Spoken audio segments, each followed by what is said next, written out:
शिव भगत था।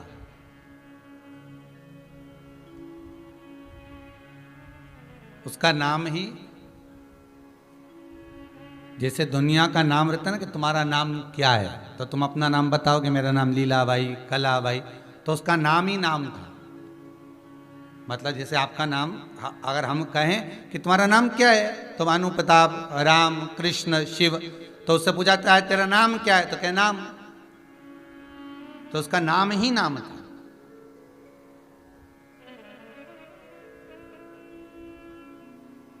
वो शिव का बड़ा भगत था। हमारे हिसाब से तो आज के समय में जो ये लोग सब लोग जो कहते हैं ना नमो नमो नमो नमो, तो ये नाम का ही एक अंश है महाराज, उस नाम से ही निकला हुआ। नाम क्या है, तो कहा नाम। अब बड़ा अच्छा उपासक था शंकर का महाराज, यही कलिकाल की कथा है। उसने के नियम लिया था कि एक एक वर्ष तक एक एक ज्योतिर्लिंग में रहकर शिव की आराधना करूंगा। एक ज्योतिर्लिंग में एक वर्ष तक रहता था, किसी को अपना नाम नहीं बताता, गुप्त रूप से रहता, झाड़ू लगाता, बुआरी काटता, जिस ज्योतिर्लिंग में निवास करता वहां की गटर को, नाली को साफ किया करता था। जितना उससे बनता था उतना, और अधिक नहीं। तो उसका एक नियम था, पूरे 12 ज्योतिर्लिंग में रहना, एक एक वर्ष तक रहकर एक एक वर्ष तक सेवा करना। अब लोग उससे कोई पूछता तुम्हारा नाम क्या है, तो कहता नाम।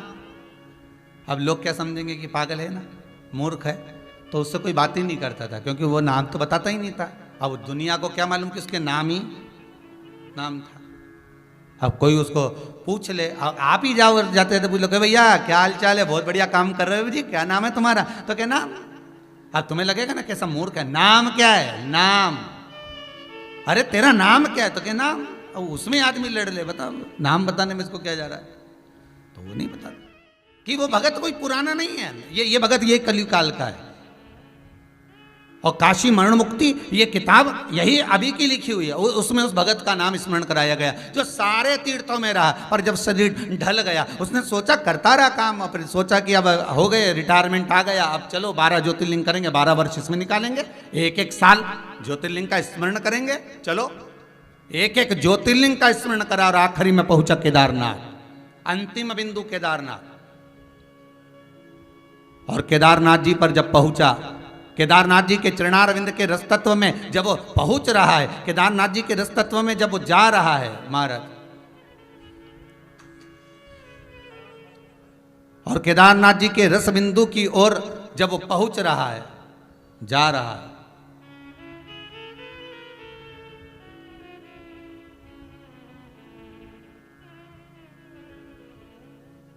तब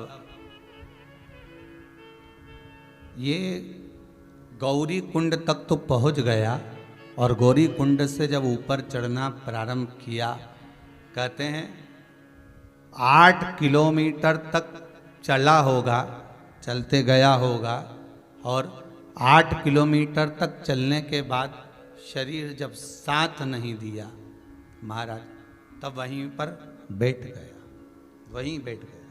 और केदारनाथ जी जाने पर 8 किलोमीटर की दूरी पर था भक्त केदार। अब तो शायद वो बताते हैं कि पानी में पूरा टूट गया भक्त केदार। कहते हैं शिव जब ये पहुंच नहीं पाया, जा नहीं पाया, गैया नहीं माता, तो शंकर भगवान देख लिए कि अब इसकी अंतिम श्वास चल रही है। शिव कहते हैं यमराज से कि तू रुक, अब मेरे को इसकी सेवा करने दे। भक्त भगवान उस भक्त के भक्त बनकर आए, और उसकी सेवा करते हुए एक दिन उसने कह दिया कि मुझे तुम सेवा कर रहे हो कौन, तो भगवान बोले बस तुम्हारा भक्त हूं। अच्छा, तो फिर मुझे एक बार उस विश्वनाथ का, उस केदारेश्वर का दर्शन क्यों नहीं करा देते। तब शंकर भगवान ने उस भक्त को भक्त केदार का दर्शन करा दिया, और उसी समय उसके प्राण, वो कहता है अब मुझे इन प्राणों को नहीं रखना क्योंकि मेरा केदार यहाँ आ गया। कहता है मेरे प्राण चले जाए, प्राण जाए। ये दुनिया के लोग कहते हैं नमो नमो नमो नमो का मतलब क्या है? उसको निकालो तो जरा काशी मणिमुक्ति किताब में से। भगवान शिव का एक स्मरण ही नाम जाप है।